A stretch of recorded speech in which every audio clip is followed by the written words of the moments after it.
Hello, Texas Builders Association. How's everybody doing today? Awesome. First and foremost, let's make sure we do a round of applause for our AV, our audio and our video people here. They are making sure that this is getting out there. They're making sure they put this on the YouTube so you guys can go back and see this. And also, let's give a big applause for our Texas Builders Association people out over here in the expo hall. They are the unsung heroes. They have worked hard to make all this happen. So let's give them a round of applause too. Excellent. Well, hey, I was told it's like we may have 200 people, we may have an intimate group of people. So my attitude is like, let's have an intimate discussion. So if you have questions, feel free to raise your hands. Let's have a conversation back and forth in that aspect. Are we all good with that? Sweet. So, about a month ago, I was asking a friend of mine, it's a real estate broker here in the Dallas-Fort Worth area. I told her, it's like, hey, I'm coming down to your neck of the woods next month, speaking at the Sunbelt Builder Show. What's going on with the market? And literally she was like, oh, it's good, it's great. Okay, hey, really, what's going on? What's your last 12 months? How are prices going? Oh, they're good, they're great.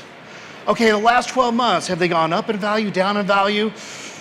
Oh, I guess they're stable. I'm not slamming her because most people, they're just so focused on looking at, what's going on in front of them that they're not seeing the other things are coming out there. So they're not able to get prepared for like if there's a change or a shift or a dip in the marketplace. So thankfully, I have my PhD in Googleology. So I did some research. When I saw Fort Worth was prices are down 7.4%, average time on market's 28 days. Dallas, down 14.2%, average days on market 26%. San Antonio, ironically, is close to Seattle, very similar to the Seattle marketplace where I'm from. It's only down 3%, average days on market 34%.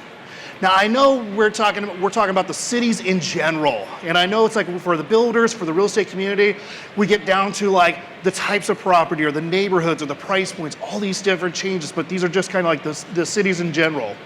Austin, prices down 14.3, average days on market 42. El Paso, prices coming up a little bit, 2.5%, average days on market 25. And then to round it out with Amarillo, up 12%, there must be something going good with the water in Amarillo. Average days on market, 15. As I look at the trends across the US, this is very typical of what I see. There's a few marketplaces where they have dropped below the 20% threshold, and the economists get a little bit nervous and worried about that. But basically what we're seeing is like, okay, prices have leveled out off of this incredibly bull market that we had the last 5 years, but our real estate shortage, our housing shortage is what's keeping our average days on market low.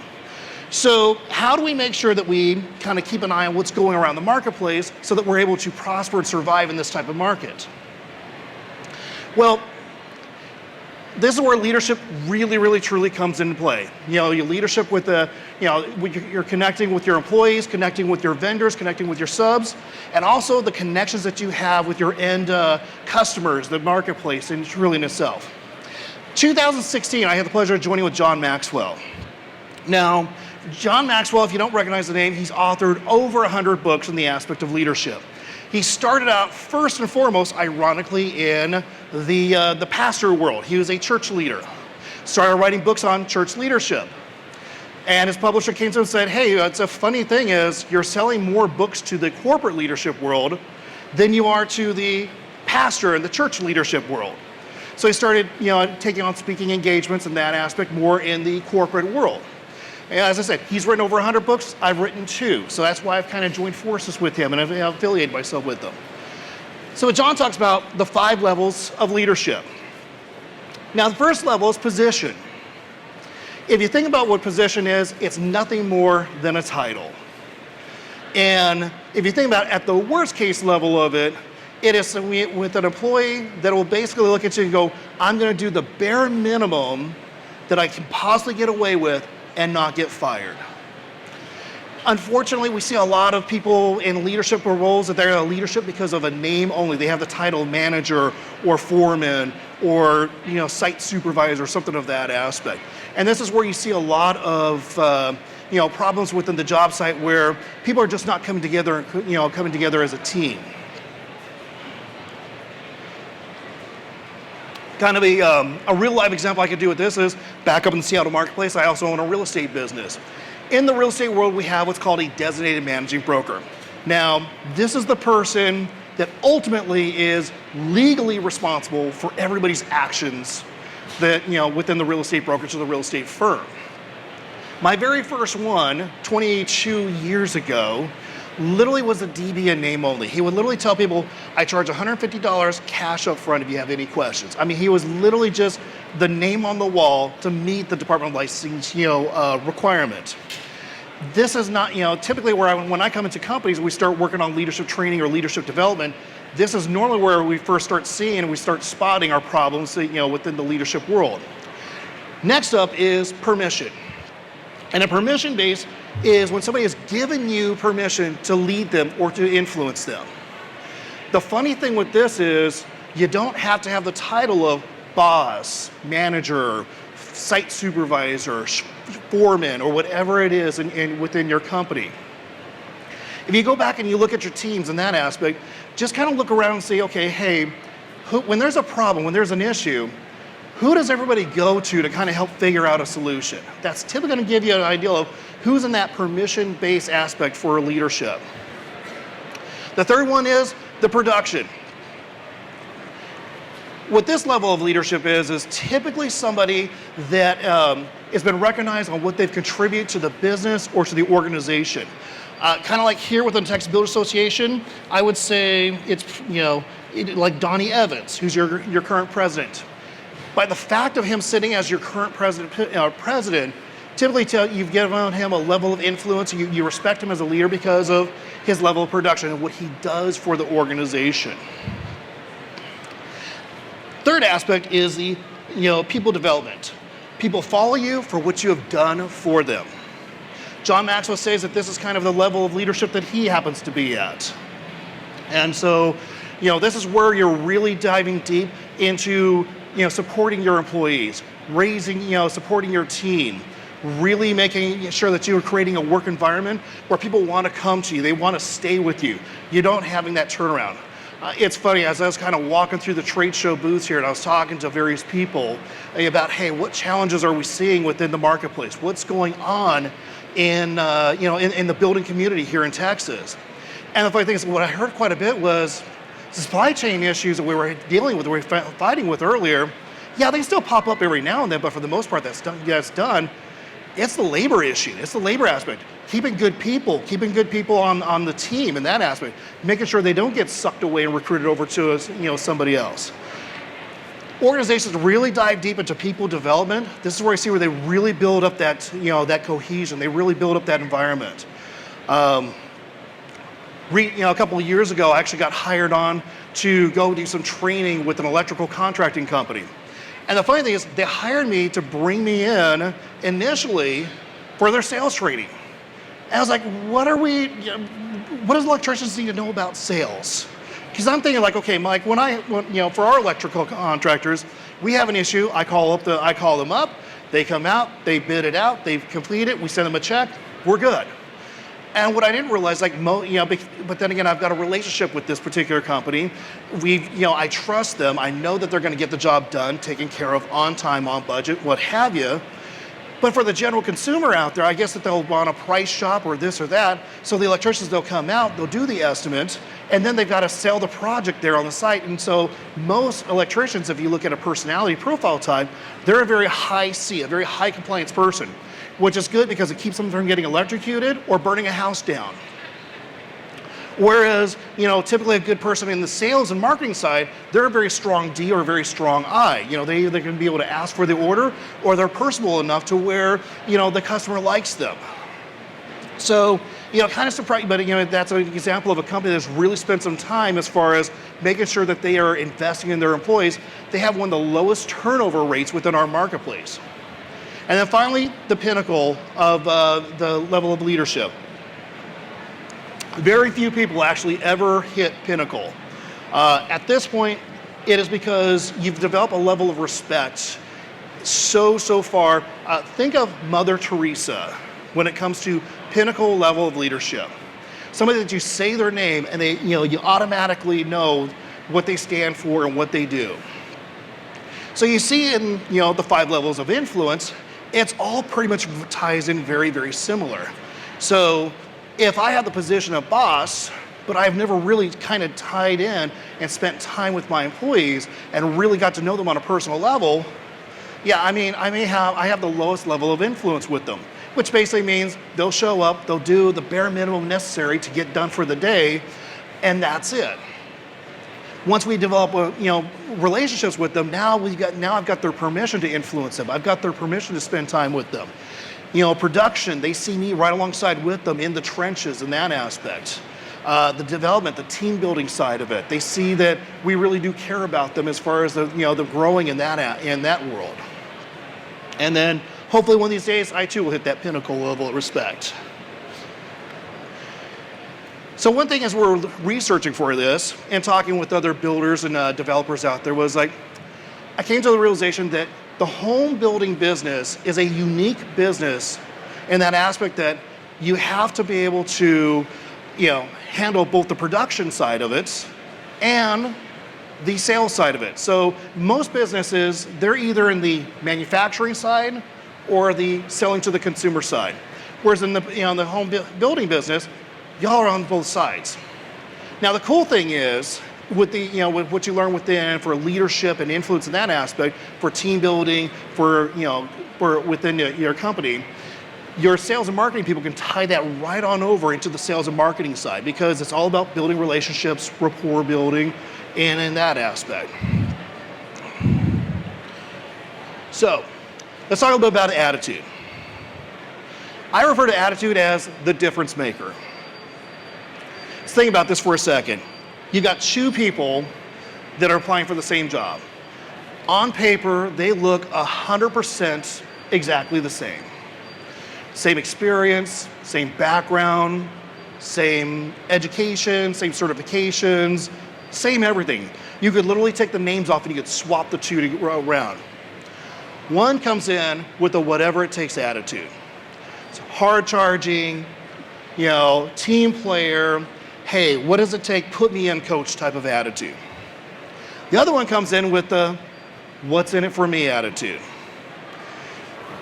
Self-serving, victimhood mentality, entitled mentality. Who are y'all gonna hire? Nobody? The first one, exactly. I know, it's not rocket science. It's very, very, it's very easy to understand. When everything else is basically the same, attitude 100% is truly the decision maker. Attitude at the beginning of a test affects the outcome more than anything else. So, my wife's a school teacher. She has nothing to do with business development, business ownership, entrepreneurship. She's very much like my parents. When I told my parents that I was leaving the safety net of corporate America and to go into my own business, they thought that I had completely lost my mind. My wife loves the safety and security of her, her monthly paycheck as a school teacher in that aspect. She teaches AP World History in a school that she has one class that is a middle school, and the others are a high school class. AP World History, she's teaching a very specific curriculum. So these students go through the entire year getting ready to take a national test at the end so that they can get basically points that can be used for college, to get them into colleges. It's a little bit more intense than like their midterms or their final test or something of that aspect. Now, for years and years and years, my wife's mom, until she got kind of up there in age, would, the week leading up to it, would bake like 110, 120 chocolate chip cookies. Anybody want to take a wild guess why? Not that she enjoyed cookies that much, but as my wife put it, it's like, hey, I'm out there, I meet with them in the morning, I'm high-fiving them, I'm getting them excited, I'm giving them some chocolate chip cookies because chocolate has that, it kicks up that dopamine and gets them ready to go in there to go take the test. She is absolutely 100% right in the scientific side of it, but, she is getting them hyped up and ready to go. She's getting them hyped up and ready to succeed in that test.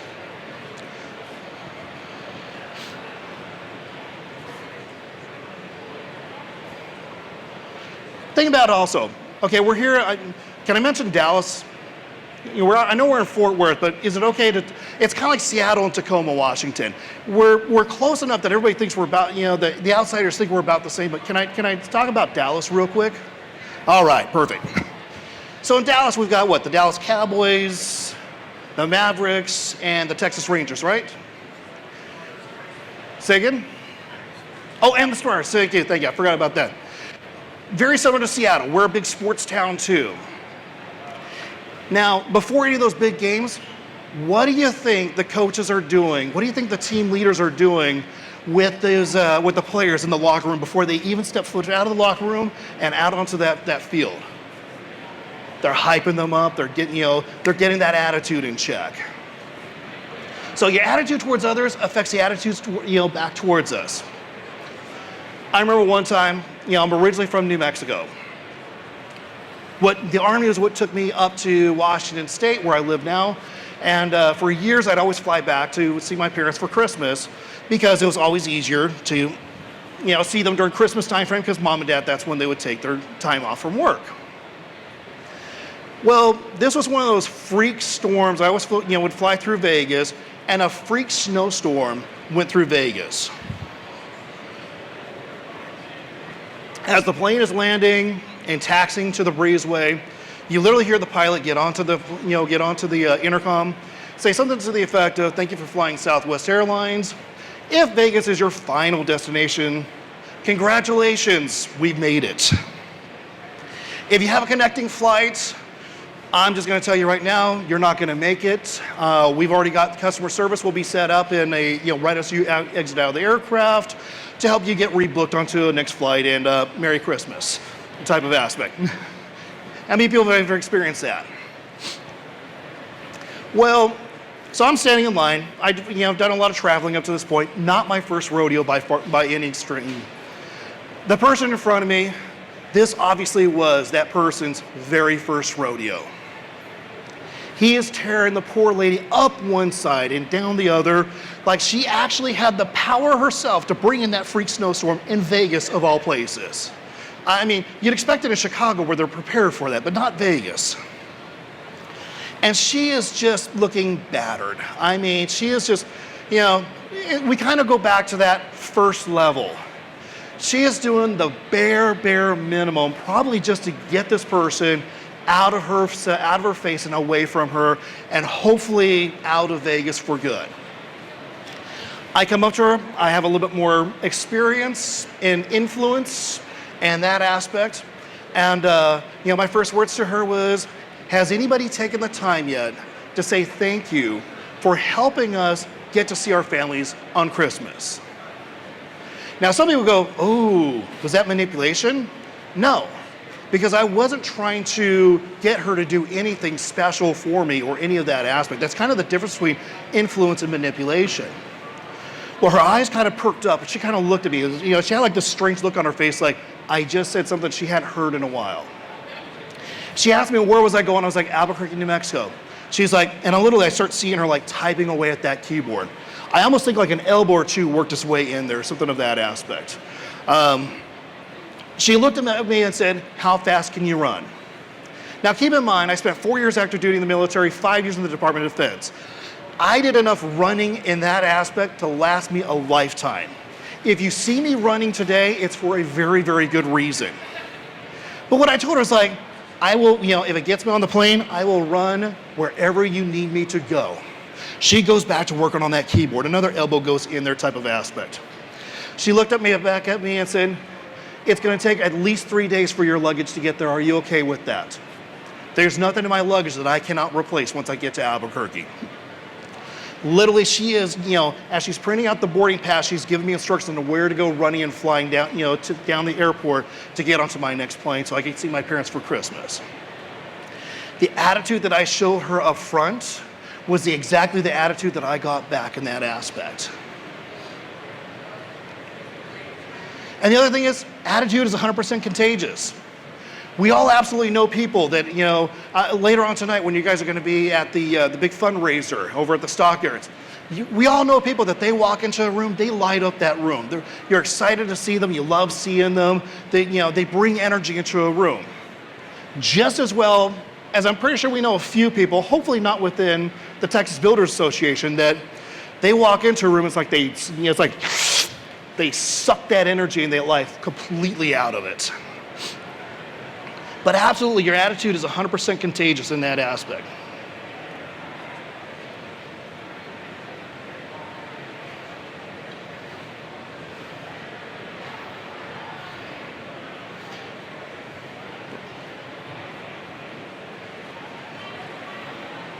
Sorry, my notes all of a sudden, the joys of technology, electronic notes all of a sudden went haywire on me. So let's talk about, this comes from John Maxwell's, one of his latest books, Leadership. And it's all about connecting to directing to connecting. Or as I kind of read through it, and I thought I kind of like the aspect of connecting to directing to redirecting or reconnecting. Think about the aspect of, first is connecting to connect. This is kind of like first level of getting together with people. This is where people know that you care. They're connecting a one-on-one. It's typically as leaders, it's one of the aspects that we enjoy the most. But the downside of this connecting to connect is most people at that point, they're more people pleasing than people prodding or people pushing. So sometimes in leadership, we have to do certain things that are, we have to make those tough decisions that sometimes people don't quite enjoy or enjoy working with us on. They don't kind of see what's going on behind the scenes. The next aspect is connecting to direct.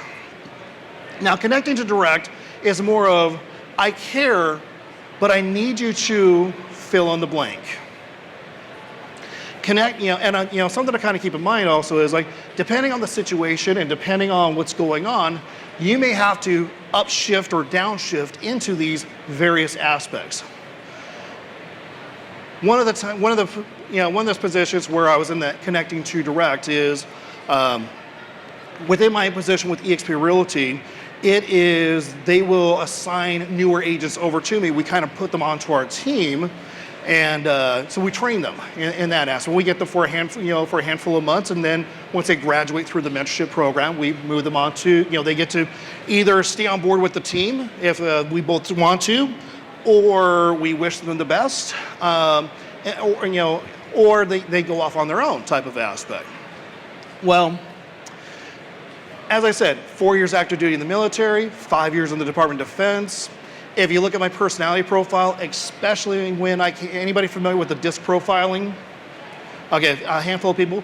DISC profiling is nothing more than kind of looking at personality types. So, is it safe to assume most people in here are, the home builders, the owners of the company, or works kind of somewhere in that aspect? Okay.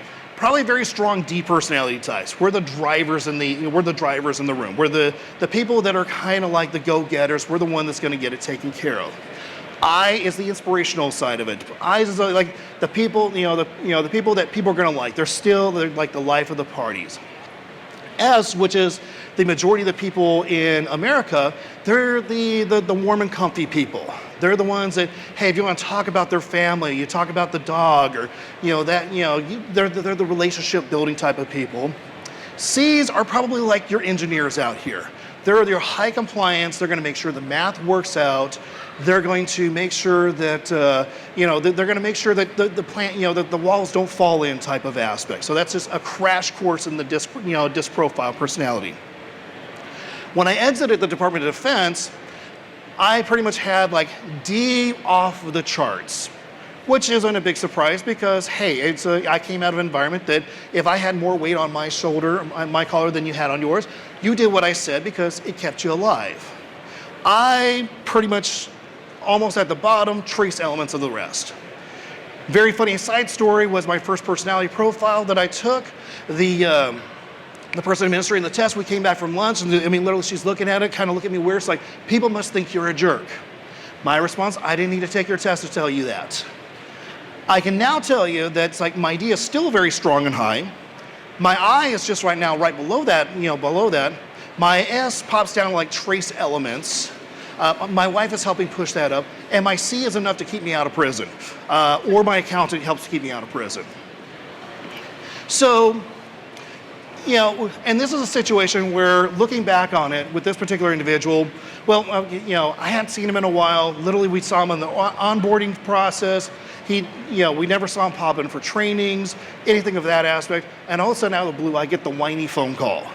I get the entitlements. I get the blame phone call. I get all this other aspect, to where I pretty much kind of popped in. I kind of did a little bit of a pattern interrupt and like jolted him out. It's like, hey, we need to get you to work type of aspect.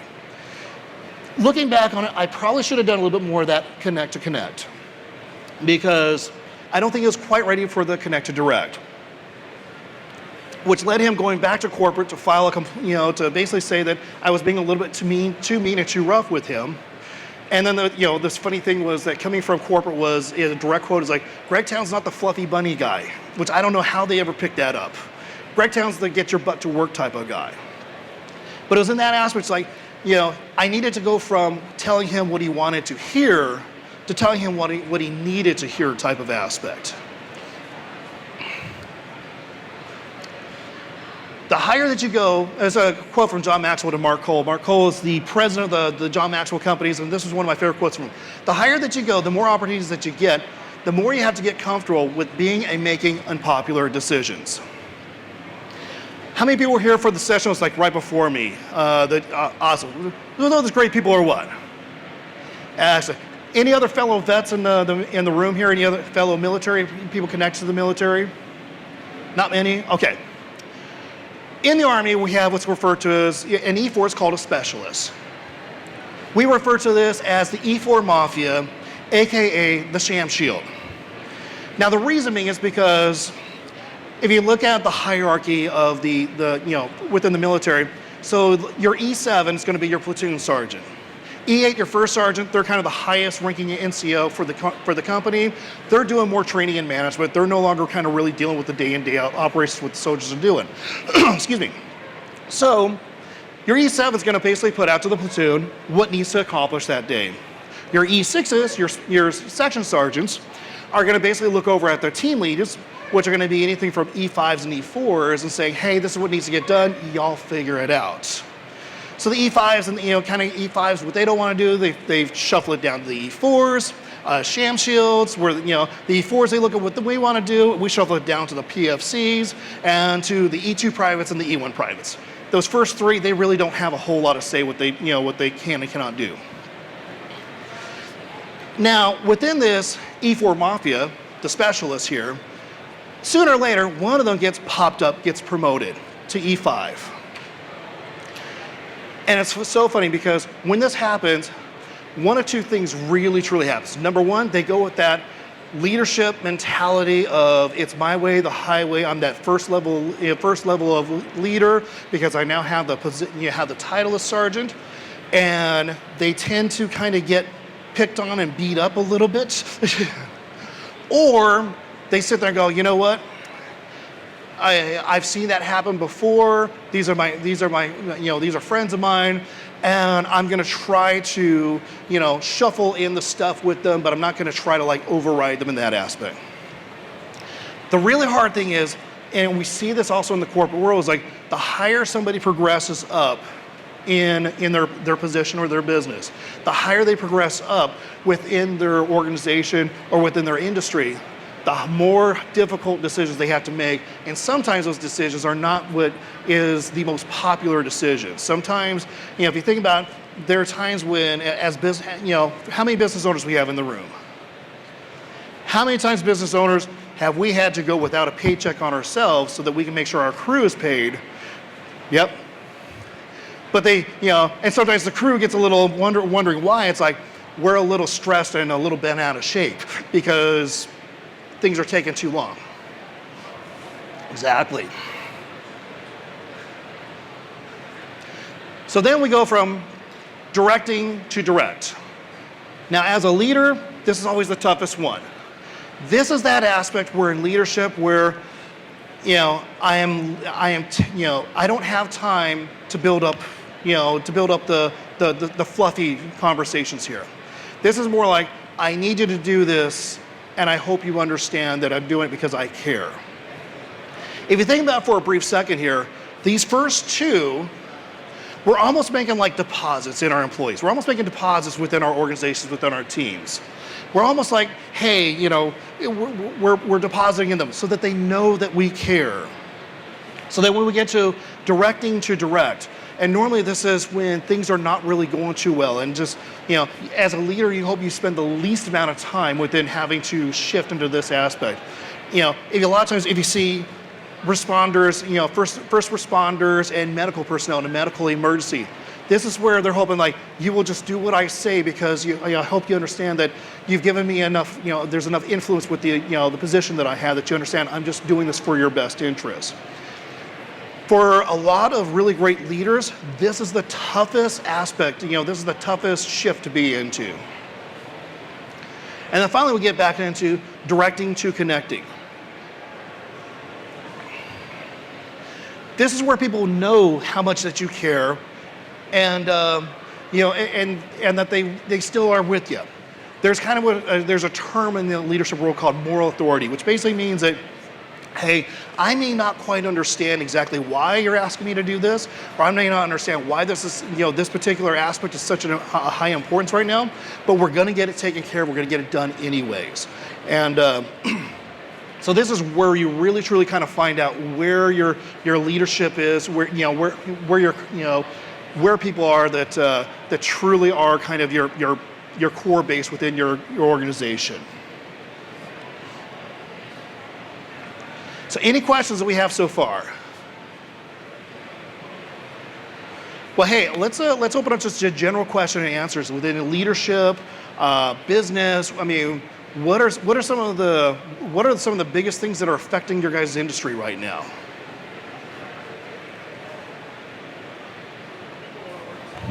Say again?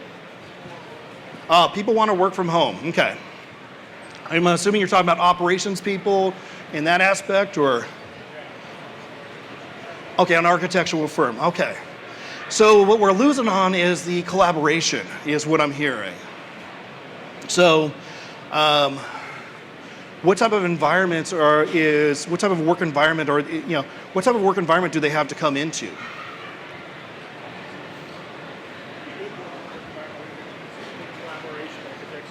Mm-hmm.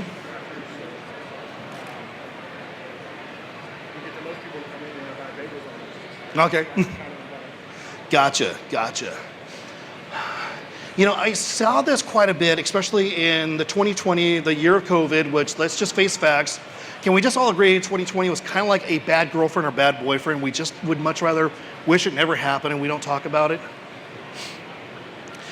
And so we saw a lot of people kind of come into working, that more work from home environment because most offices kind of got shut down and we couldn't work in that environment.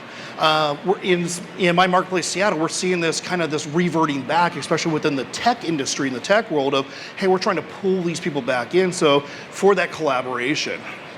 And, so I mean, this is where the teamwork and team building really, truly kind of come into play, especially within architects, very high C personality types. So if you think about high C personality types, means I'm extremely task-oriented and I don't like people. Is really what a high C personality type is. I see that kind of that chuckle of self, like if you've got a few of those. Engineers too, absolutely. So now we have to look at, okay, how do we bring the environment back in that's going to make them want to come into the office outside of bagels, because there's only a certain life expectancy you can have with bagels. There's you go like bagels with cream cheese, but that's just swapping one thing out for another. So what's something you could bring into to kind of help bring help them want to come into the office on a more regular basis? Yeah. I don't know. That's why I asked the question. Okay. I have people that the biggest problem I see is everyone wants promotions and wants to grow, Gotcha. And the people that are coming in and interacting, those are the ones that make most, because I know them. Okay. Like you build that relationship. Yep. People working from home, I don't know nothing about it. I love that. So how do I grow people? How do I build relationships when people are working from home? So we want to go from, well, I should have copied, whoops, I should have copied and pasted this slide and put it on the back. So we want to go from a position to either a, where's my, we really want to go from like this level here down into this level here. That's actually, because that's where that's where you have people that will, stay with you. They won't jump ship. They, if another company tries to come in to recruit them, the culture and the synergy are so what they're looking for. I mean, because people don't leave bad jobs. People don't leave bad, people leave bad managers at the end of the day. So what could you bring in as far as, maybe, something like a mastermind group, team building training? What's something that you would see that your employees would really just kind of look, would gravitate towards, especially like a team building type of exercise? We start a lot of employee resource. Okay. Employee resource groups where people can get together the same, that have cultural differences, Okay.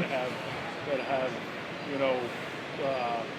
I don't know, there's the gay lesbian, there's the black, there's all these things, trying to get people that have similar interests to come together.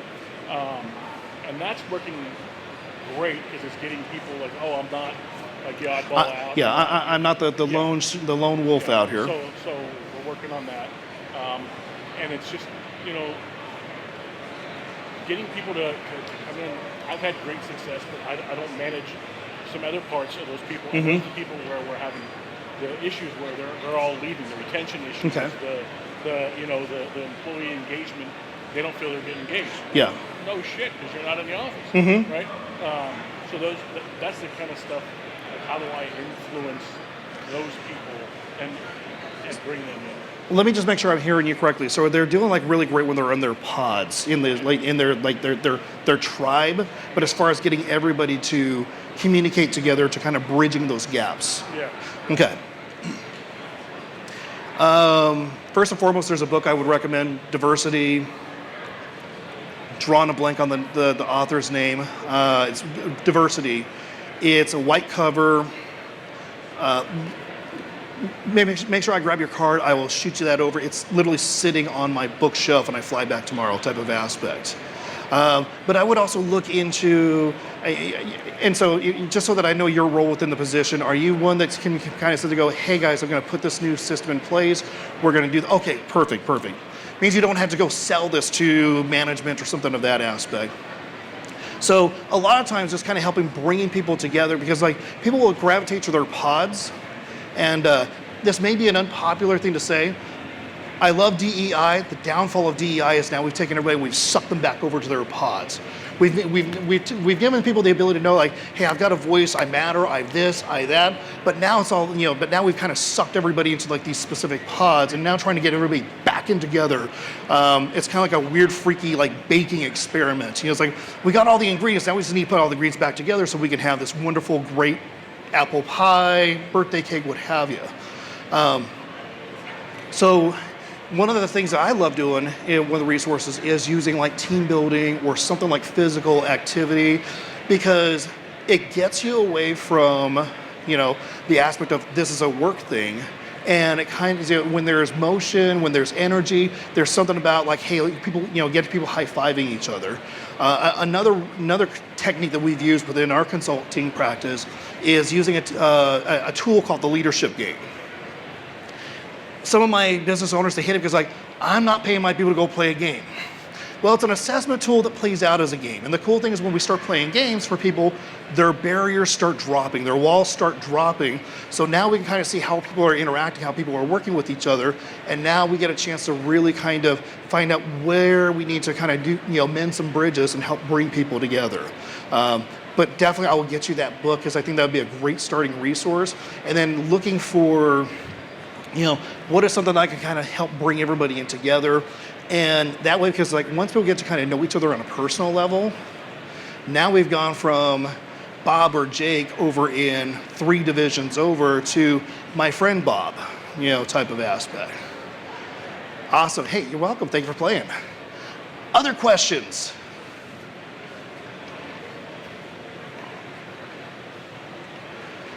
Any other? All right. Well, hey, if there's been something that I've said or something we talked about in this presentation, please connect. You come up, we'll swap business cards, just put like leadership on it or something like that. Definitely kind of touch base with, within that aspect. Or if you just want to kind of stay connected, connected with what we're doing training-wise, anything like that, you can scan that QR code up there. Definitely will stay connected in that aspect. So other than that, I hope you guys have a wonderful afternoon and enjoy the rest of the show.